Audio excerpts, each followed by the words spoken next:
Hello दोस्तों, स्वागत है आपका आज के इस वीडियो में। और आज सबसे पहले बात करेंगे। आप सभी जो है मेरे वीडियो को बहुत ज़्यादा प्यार दे रहे हो, ठीक है? मैंने जो पीछे 2-3 वीडियो डाले उनमें आपने काफ़ी ज़्यादा प्यार दिए। और मेरे 2000 सब्सक्राइबर होने में भी 5 सब्सक्राइबर कम है, उसके लिए भी आपका दिल से थैंक यू। और आज के इस वीडियो में मैं अगला पार्ट लेके आया हूँ। काफ़ी ज़्यादा इंपॉर्टेंट क्वेश्चन मैं आपको करवा ही रहा हूँ, ठीक है? और टेक्निकल पार्ट से करवा रहा हूँ, जो कि आईटीबीपी और बीआरओ ड्राइवर के लिए बहुत इंपॉर्टेंट क्वेश्चन है, ठीक है? एंड फर्स्ट ऑफ ऑल मैंने यहाँ पे अपने वीडियो में मेंशन करा हुआ है कि why ITBP driver and BRO driver mock, ठीक है? मॉक टेस्ट का मतलब ये है कि आप थ्योरेटिकल कहीं भी पढ़ लो, मॉक टेस्ट यहाँ दे के देखो। जो मैं क्वेश्चन करवा रहा हूँ, क्या वो आप उसमें कितने सही कर पा रहे हो, कितने नहीं ठीक कर पा रहे हो, ठीक है? अब जैसे आपको एक बुक देखी थी मैंने, जो हमारे सर हैं एक, हालाँकि मैं भी पढ़ता था उनसे, उनकी एक बुक है डीआर एजुकेशन ऑफिशियल जो है, वहाँ पे एक सर की बुक है, लॉन्च हुई है, हैवी बुक जो है। तो उसमें थ्योरेटिकल सारे क्वेश्चन जो मतलब थ्योरेटिकल मैक्सिमम जो बुक है वो उसमें थ्योरेटिकल है, ठीक है? तो थ्योरेटिकल वहाँ पे आपको पढ़ना है, जैसे हम लोग स्कूलों में पढ़ते थे, वैसे वो बुक है। बहुत अच्छी बुक है, नो डाउट। अगर किसी ने खरीदनी हो, मैं किसी की एडवर्टाइज़मेंट नहीं कर रहा हूँ, ना ही मेरे से सर काफ़ी अच्छा पढ़ाते हैं, मेरे को इतना ही है, बढ़िया पढ़ाते हैं। और सर की बातें भी अच्छी हैं, ऐसा नहीं है। और किसी से फालतू वो नहीं है, उनका मतलब ये फालतू के मतलब कि उनका वीडियोज़ में फर्स्ट मतलब जब मैं भी तैयारी करता था ना, तो उस टाइम पे ये था कि जो वो सर वीडियो बनाते थे, उन्होंने कभी फालतू वीडियो नहीं बनाया, सेम एज़ इट इज़ हमने भी कभी फालतू वीडियो नहीं बनाया, ठीक है? जो जेन्युइन इन्फॉर्मेशन होती है, वही हम आपको प्रोवाइड करवाते हैं। और सर तो ख़ैर काफ़ी पहले से और काफ़ी वो हैं, मैं भी उनसे पढ़ता था, कोई टाइम था तो तब मैं भी उनके वीडियोज़ वगैरह देखता था। लेकिन उनकी जो बुक हुई है ना, अभी लॉन्च हुई है, काफ़ी अच्छी बुक होगी। मैंने तो नहीं ली, मैंने उनका रिव्यू देखा था। तो ये है कि वहाँ पे आप अगर उनका थ्योरेटिकल के हिसाब से अगर पढ़ के मेरे यहाँ पे अगर आप मॉक टेस्ट दोगे ना, जो मैं क्वेश्चंस करवा रहा हूँ एमसीक्यूज़ टाइप, ठीक है? तो आप अपनी तैयारी को चेक कर सकते हो, मेनली यही कहना था मैंने, ठीक है? तो मैंने यहाँ पे लिखा हुआ है कि why a qualified candidate of previous ITBP driver भर्ती एंड स्टेट गवर्नमेंट ड्राइवर भर्ती। मैंने ड्राइवर भर्तियों के एग्ज़ाम पास करे हुए हैं, तभी मैं आपको पढ़ाता हूँ, ठीक है? और अगर किसी को अगर बाई चांस मैं फिर अगेन आई रिपीट यू, अगर किसी को प्रूफ़ चाहिए होगा तो मेरे पास प्रूफ़ भी है। नो डाउट मैं प्रूफ़ भी दिखा दूँगा। आईटीबीपी के पेपर का जो 2018 में वैकेंसी निकली थी, उसका प्रूफ़ भी है मेरे पास, मैंने टेस्ट क्वालीफाई करा था, ठीक है? स्टेट गवर्नमेंट भर्ती जो हमारा स्टेट आता है, उसमें भी मैंने जो भर्तियाँ जो हैं ड्राइवर की क्लियर करी हुई हैं। जो रिटन टेस्ट है मैंने क्लियर करे हुए हैं, ठीक है? तो तभी मैं आपको जो है अपने जो क्वेश्चंस लेके आता हूँ, ठीक है? और मैं किसी का कॉपी नहीं करता हूँ, कुछ नहीं करता हूँ, मेरे पास जो है वो मैं आपको वही करवाता हूँ। तो आज का पहला प्रश्न है, सबसे पहला प्रश्न है आज, 1 सेकंड में आपको हाइलाइटर से दिखाता हूँ, तभी आपको जो है थोड़ा। तो आज का सबसे पहला प्रश्न है, अरे हाँ, क्वेश्चन है इन अ फोर व्हील ड्राइव, ठीक है? जिसको 4WD शॉर्ट नेम दिया गया हुआ है, ठीक है? फोर व्हील ड्राइव होता है इसका मतलब। क्वेश्चन आपको ये भी आ सकता है कि 4WD का क्या फुल फॉर्म हो सकता है, इसका पूरा नाम बताएं, तो फोर व्हील ड्राइव होता है इसका पूरा नाम, ठीक है? तो जो भी क्वेश्चंस बनते हैं, जिस क्वेश्चन से जिसके एक्सप्लेनेशन से जो भी क्वेश्चंस बनते हैं, वो आपको आगे एक्सप्लेनेशन में भी आपको करवा रहा हूँ, तो इसलिए आप मेरे वीडियो को थोड़ा ज़्यादा प्यार करो, क्योंकि एक क्वेश्चन से कितने क्वेश्चंस बन सकते हैं। सो दैट्स अ रीज़न कि मैं आपको जो है अपने वीडियोज़ में आपको सारी चीज़ें क्लियर करवा रहा हूँ, ठीक है?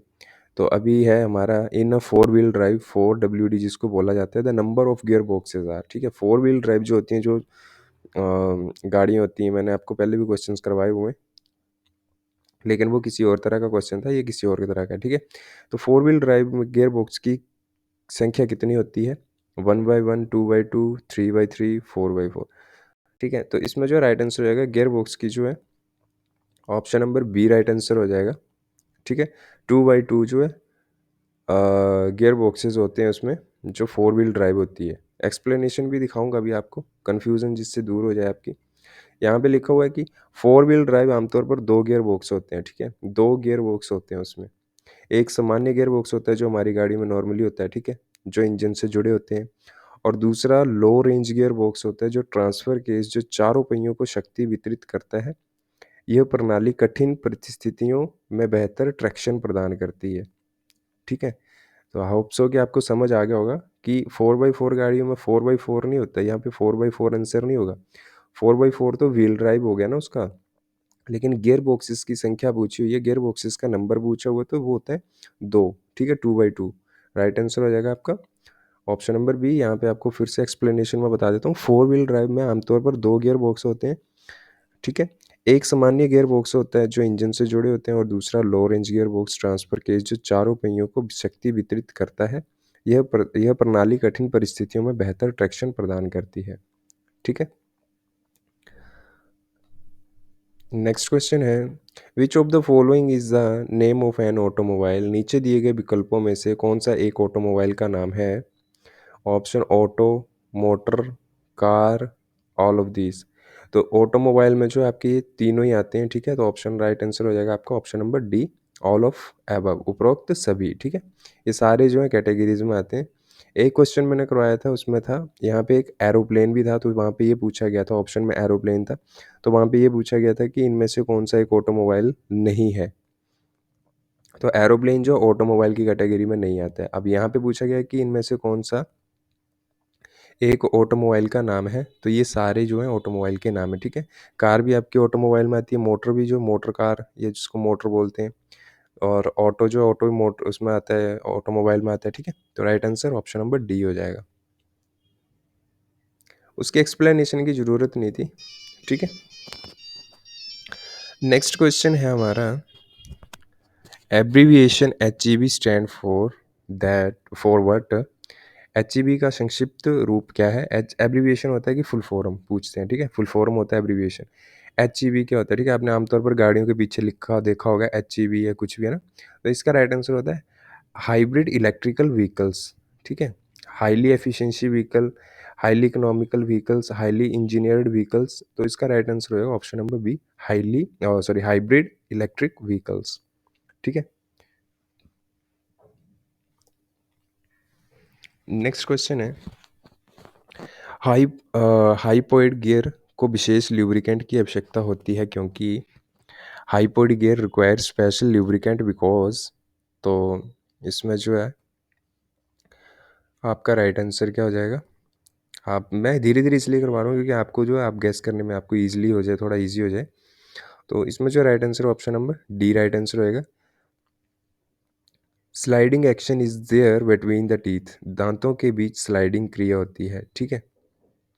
ऑप्शन नंबर डी इसका राइट आंसर होगा। Hypoid gear require special lubricant because option number D sliding action is there between the teeth. इसका एक्सप्लेनेशन अभी मैं आपको इजीली थोड़ा और वे में इजी हो जाएगा, आपको एक्सप्लेनेशन के साथ जो है आपको थोड़ा सा और आसानी से समझ आता है। अब यहाँ पे लिखा है कि हाइपोइड गियर्स में दांतों के बीच स्लाइडिंग क्रिया होती है क्योंकि इन गियरों के दांत एक दूसरे के साथ कोणीय स्थिति में होते हैं, ठीक है। इनमें रोलिंग की बजाय स्लाइडिंग होता है, ठीक है। रोलिंग एक रोल करना होता है, जैसे रोलिंग होता है, एक होता है स्लाइडिंग करना, अप डाउन जो है, ठीक है। तो इस कारण इन गियरों को विशेष प्रकार के ल्यूब्रिकेंट की आवश्यकता होती है। ल्यूब्रिकेंट होता है आपका जो कि ऑयल होता है, जिससे कि घर्षण जो होता है उसमें ल्यूब्रिकेशन, जैसे इंजन ऑयल होता है वो भी ल्यूब्रिकेंट ही होता है एक टाइप का, ठीक है। तो ल्यूब्रिकेंट की आवश्यकता होती है ताकि घर्षण को कम किया जा सके और गियर की लाइफ बढ़ सके, ठीक है। तो इसका राइट आंसर क्या था पिछले क्वेश्चन का, sliding action is there between the teeth, ठीक है। दांतों के बीच स्लाइड, दांत के होते हैं जो हमारे गियर बॉक्सेस में जो बने होते हैं उनको दांत ही बोलते हैं, ठीक है, टीथ बोलते हैं उसको। तो दांतों के बीच स्लाइडिंग क्रिया, ठीक है। अब नॉर्मली अगर इजीली लैंग्वेज में आपको बताऊं तो दांत किसको बोलते हैं, टीथ किसको बोलते हैं इन ऑटोमोबाइल। जो आपके जो गरारी होती है, जैसे गरारी आपने आपके घर पे मोटरसाइकिल तो सबके पास होगा, ठीक है। मोटरसाइकिल का जो चेन सेट होता है उसमें जो दांत बने होते हैं जिसमें चेन फंसता है, ठीक है, उसको जो है दांत बोलते हैं। तो होप सो कि आपको ये क्वेश्चन भी समझ आ गया होगा। नेक्स्ट क्वेश्चन की बात करते हैं। The purpose of gear box in in an automobile is to. Gear box का उद्देश्य एक ऑटोमोबाइल में क्या है, ठीक है। और ये क्वेश्चन बहुत ही कॉम्प्लिकेटेड है और बहुत ही मैंने इसमें रिसर्च करा था, तो भाई उसके बाद मेरे को इसका आंसर मिला, क्योंकि कई जगह पे इसका, और सभी बोलेंगे कि गति को बदलना जो है इसलिए जो गियर बॉक्स का काम किया जाता है, ताकि पहला गियर लगाओगे तो 10 से 20 की स्पीड होती है, दूसरा लगाओगे तो सॉरी, पहला गियर लगाओगे तो 1 से 10 की स्पीड होती है, दूसरा लगाओगे तो 10 से 20 की स्पीड होती है, तो इसका मतलब कि गति को बदलना। लेकिन एक्चुअल में इसका जो राइट आंसर है, पहले हम चलेंगे इसके एक्सप्लेनेशन पे, देन उसके बाद हम इसके पीछे वापिस आएँगे, तो आप गेस करना इसका, ठीक है? अब यहाँ पे देखते हैं, जो गियर बॉक्स होता है ना, गियर बॉक्स का मुख्य उद्देश्य है गति, ठीक है? गति यानी कि स्पीड और टॉर्क को बदलना। तो यहाँ पे ऑप्शन हमारे दोनों हैं, स्पीड और टॉर्क, ठीक है? गति को बदलना, टॉर्क को बदलना। तो यहाँ पे लिखा हुआ है कि गियर बॉक्स का मुख्य उद्देश्य है गति और टॉर्क को बदलना। यह वाहन के इंजन और पहियों के बीच संबंध को नियंत्रित करता है, ताकि विभिन्न स्थितियों जैसे स्टार्ट करना, चढ़ाई करना, तेज़ गति से चलना, ठीक है? में सही शक्ति, गति, मतलब सही शक्ति और गति प्रदान की जा सके। इस प्रश्न में सही उत्तर है ऑप्शन नंबर बी, टॉर्क को बदलना, ठीक है? अब ये तो हो गया, ऊपर लिखा हुआ है कि गति और टॉर्क को बदलना, तो यहाँ पे ऑप्शन तो दोनों हैं, लेकिन यहाँ पे आंसर क्या आया? Option number B, to vary torque, torque को बदलना। अब यहाँ पे ये है कि हालाँकि यह गति को भी अप्रत्यक्ष रूप से बदलता है, ठीक है? गति को भी तो बदलता ही है गियर बॉक्स, लेकिन प्राथमिक उद्देश्य टॉर्क को नियंत्रित करना होता है। यानी कि लेकिन जो है प्राथमिक उद्देश्य टॉर्क को नियंत्रित करना होता है। तो इसका राइट आंसर क्या हो गया? ऑप्शन नंबर बी इसका राइट आंसर होगा। हैं तो दोनों ऑप्शन राइट। अगर आपको ऑप्शन दोनों दिखाई देंगे तो फर्स्ट प्रायोरिटी आपकी ऑप्शन नंबर बी पे होगी, और अगर आपको इनमें से एक ऑप्शन दिखाई देगा तब तो आपको पता ही है कि कौन-सा आपको राइट आंसर करना है, ठीक है? अगर मान के चलो कि वेरी द स्पीड होगा, तो आपको ऑप्शन ए लगा देना है।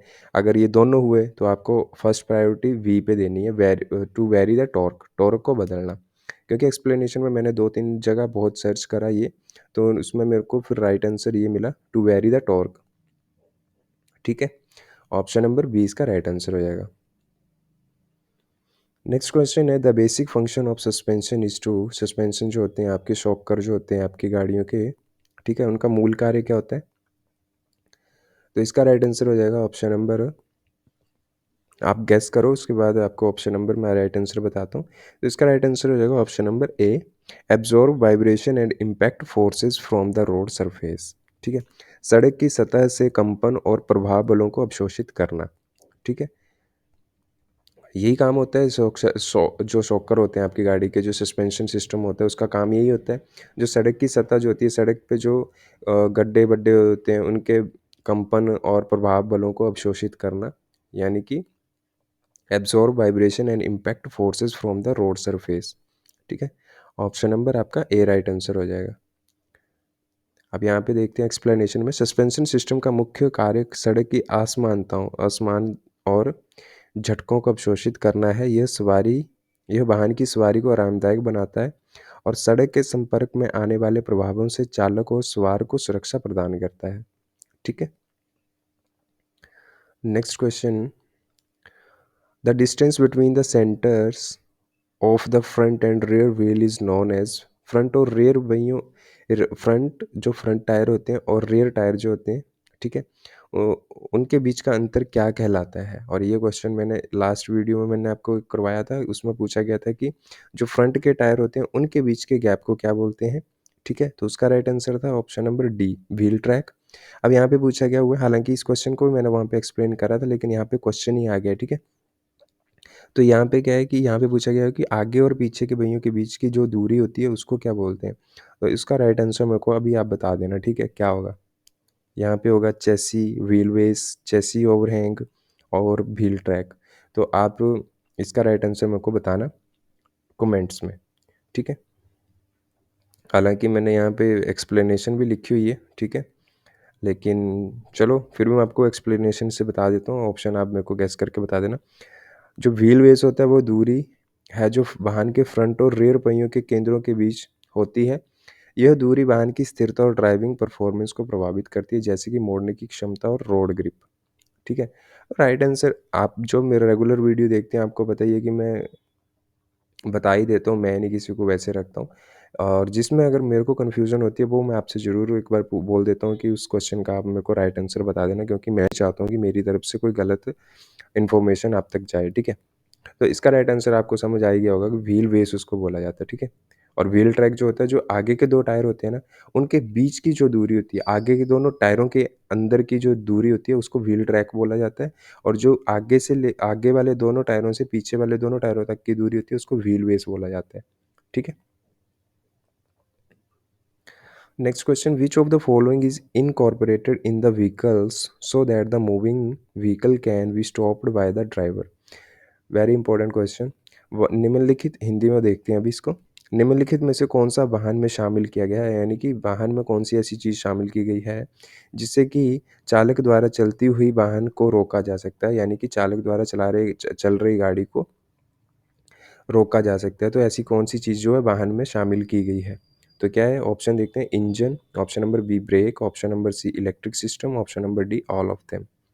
ठीक है, तो अभी बताइए इसका क्या राइट आंसर होगा। ऑप्शन नंबर जो है आपका, जो मतलब गाड़ी को रोकने के लिए ऐसी कौन सी चीज़ गाड़ी में लगाई गई है जिससे कि गाड़ी को रोका जा सकता है इन ईजी वे? तो ऑप्शन नंबर बी आपको पता है, ब्रेक सिस्टम, ब्रेक से ही गाड़ी रुकती है। ठीक है, इंजन, इलेक्ट्रिक सिस्टम, ये सारे काम करते हैं, ऑल ऑफ देम ये भी हो सकता है लेकिन नहीं है ये। ठीक है, ऑप्शन नंबर 20 का राइट आंसर होगा। एक्सप्लेनेशन में आपको अच्छे से पता चलेगा। अब वाहन को रोकने के लिए ब्रेक सिस्टम आवश्यक है। ठीक है, इंजन और इलेक्ट्रिक सिस्टम वाहन की गति को नियंत्रित करने में सहायक होते हैं। अब क्वेश्चन अगर पूछा जाए कि वाहन को नियंत्रित करने के लिए ब्रेक सिस्टम के अलावा अगर ऑप्शन दिए होंगे, तो आपको पता है कि गियर से भी गाड़ी को नियंत्रित किया जाता है।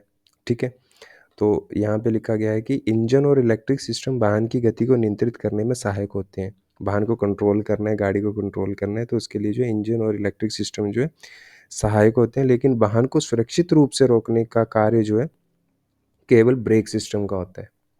ठीक है, होप सो कि आपको समझ आ गया होगा ये क्वेश्चन भी। तो चलिए next question, most popular manual steering gears for cars today's, आजकल कारों के लिए सबसे लोकप्रिय मैनुअल स्टीयरिंग गियर कौन सा है? ठीक है, आजकल कारों के लिए सबसे लोकप्रिय मैनुअल स्टीयर सिस्टम गियर, यानी कि स्टीयर गियर कौन सा है? तो ऑप्शन है हमारे, rack and pinion, worm and wheel type, cam and roller type, worm and nut type. तो इसका राइट आंसर क्या हो जाएगा? Option number A right answer होगा, रैक एंड पिनियन टाइप। ठीक है, जो आजकल कारों के लिए सबसे लोकप्रिय मैनुअल स्टीयरिंग गियर कौन सा है? ठीक है, तो option number A right answer होगा, rack and pinion. Explanation check करते हैं इसका। रैक और पिनियन प्रकार का स्टीयरिंग गियर सबसे अधिक प्रयोग यानी कि उपयोग किया जाता है, क्योंकि यह सटीकता और प्रतिक्रिया के लिए जाना जाता है। यह सिस्टम हल्का और सरल होता है, जिससे वाहन की स्टीयरिंग को अधिक सुविधाजनक और सुगम बनाता है। ठीक है, तो राइट आंसर क्या हो जाएगा? Rack and pinion. अगला क्वेश्चन देखते हैं, in case of front engine rear wheel drive cars, the drive shaft has front engine rear wheels। ठीक है, क्वेश्चन को थोड़ा समझने की कोशिश किया करो। ठीक है, फ्रंट इंजन आगे इंजन और रियर व्हील यानी कि पीछे वाले पहियों का ड्राइव कारों में ड्राइव शाफ्ट, जो शाफ्ट होती है वो आपको दिखाता हूँ। ठीक है, ड्राइव शाफ्ट में क्या होता है? तो ऑप्शन देखते हैं, minimum 1 universal joint, maximum 2 universal joint, minimum 2 universal joint, sorry ऊपर तो मैक्सिमम था यार, सॉरी। ऑप्शन नंबर बी में मैक्सिमम था, maximum 2 universal joint, option number C minimum 2 universal joint, option number D था 2 स्लिप जॉइंट्स। तो अब इसको देखना है, एक्सप्लेनेशन चेक करते हैं, आंसर मैं बताता हूँ आपको। पहले हमने फिगर देखना है कि यूनिवर्सल जॉइंट होता क्या है। अक्सर आपने गाड़ियों में तो कम दिखता है, लेकिन ट्रक्स वगैरह में ये चीज़ आपको नॉर्मली दिख जाती है। पूछा गया था यहाँ पे कारों में, लेकिन कारों में भी होता है ऐसा, नो डाउट। लेकिन जो मैं आपको ईज़ी वे में दिखाता हूँ, जो ये आपकी ट्रकों में देखा होगा आपने, जो ये शाफ्ट होती है ना, इस शाफ्ट को आपने बीच में जॉइंट देखा होगा ये। ठीक है, होप सो कि ट्रकों और बसों में तो आपने सभी नहीं देखा होगा, मेरे को इतना तो पता है।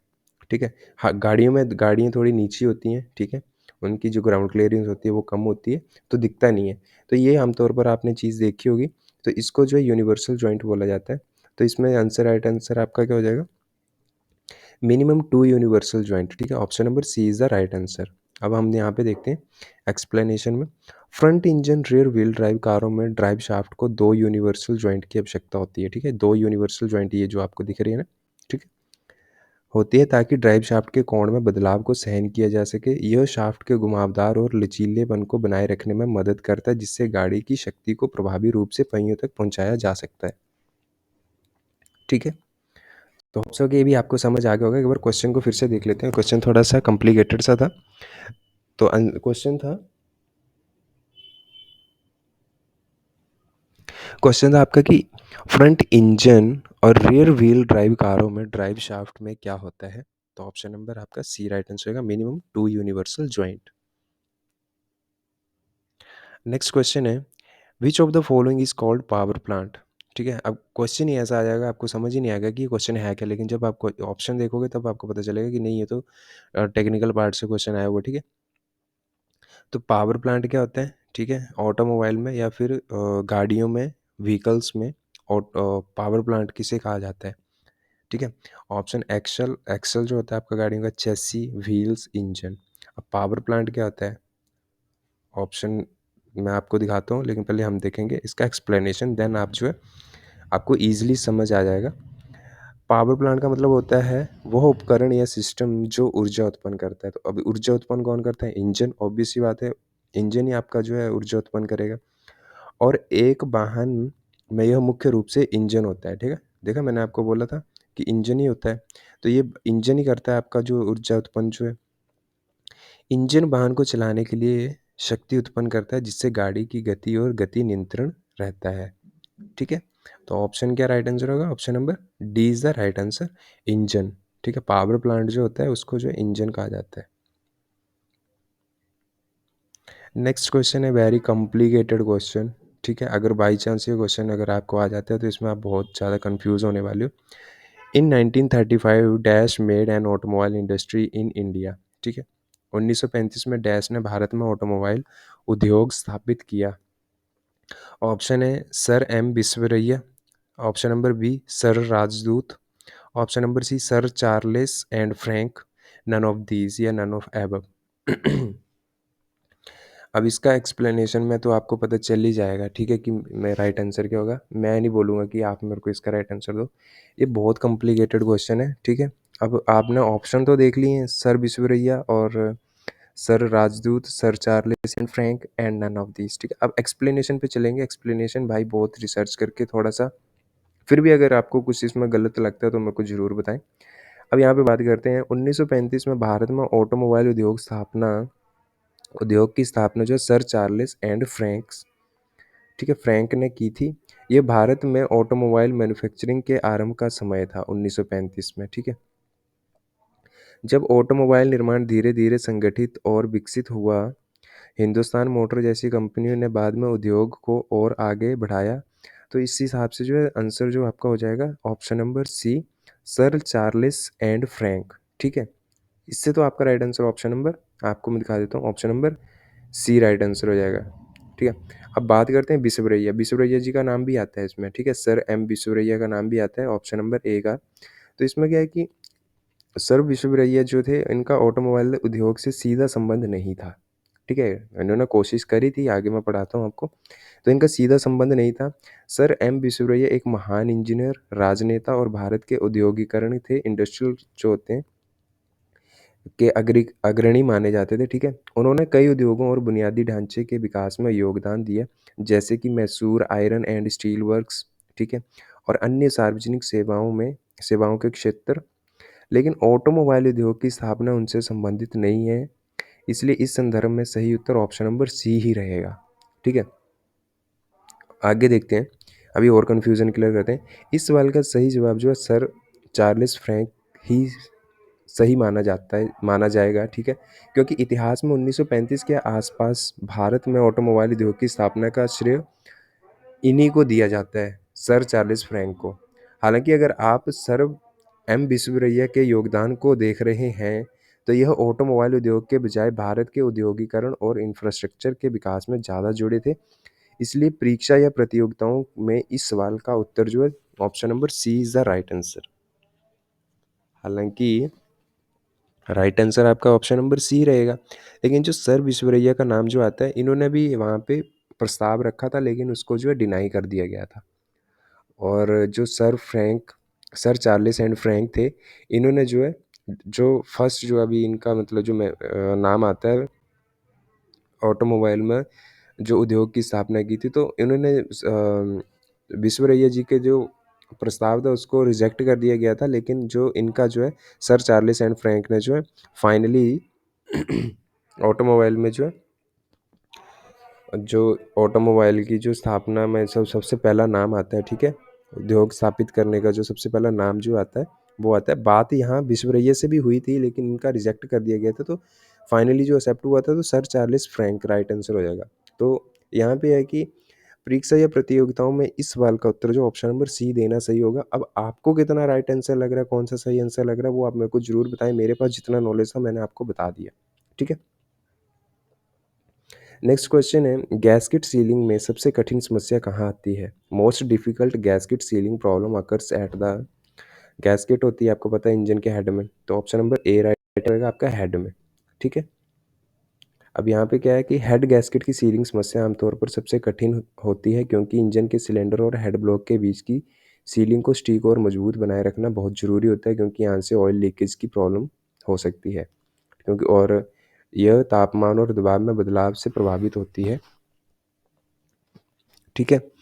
तो यानी कि अब आपको पता है इंजन का टेम्परेचर हाई होता है जब इंजन चलता है, गाड़ी चलती है, ठीक है। तो गैस्केट का जो बहुत इंपॉर्टेंट रोल होता है, तो इसीलिए, और यह अधिकतम दबाव को सहन करती है। तो राइट आंसर हो जाएगा आपका option number, most difficult gasket ceiling problem occurs at the, option number A head.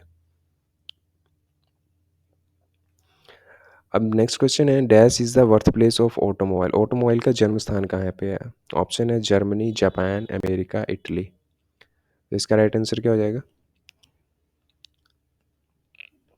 Right answer तो जर्मनी है इसका, ठीक है। वैसे मैं आपको बता रहा हूँ एक्सप्लेनेशन। ऑटोमोबाइल का जन्म जर्मनी में हुआ था, जहाँ कार के पहले मॉडल को कॉर्ल बेंज ने 1885 में डिज़ाइन किया था। यह कार दुनिया की सबसे पहली पेट्रोल चलित कार मानी जाती है। तो यहाँ पे जो है सबसे पहली कार कब आई, या सबसे पहला कार मॉडल किसने तैयार किया, तो यहाँ पे ये भी क्वेश्चन बन सकता है। तो ये है कि या फिर सबसे पहली पेट्रोल चलित कार कब बनी थी, या जो भी था, तो ये पहले मॉडल को जो है कार्ल बेंज ने 1885 में डिज़ाइन किया था, ठीक है। यह कार दुनिया की पहली पेट्रोल चलित कार मानी जाती है। तो 1885 जो राइट आंसर हो सकता है। अगर ये पूछा जाए कि पहला कार मॉडल कब तैयार किया गया था या किसने तैयार किया था, तो कार्ल बेंज ने किया था। पहली पेट्रोल चलित कार कहाँ बनी थी? जर्मनी में बनी थी। पहली पेट्रोल चलित कार किस सन में बनी थी? 1885 राइट आंसर हो जाएगा आपका, ठीक है। तो आज की इस वीडियो में यही। आपको क्वेश्चंस कैसे लगे आप ज़रूर मेरे साथ शेयर करें, और चैनल को सब्सक्राइब ज़रूर करें, और मॉक टेस्ट आपको ऐसे ही आते रहेंगे, ठीक है। मिलते हैं नेक्स्ट वीडियो में, तब तक के लिए थैंक यू।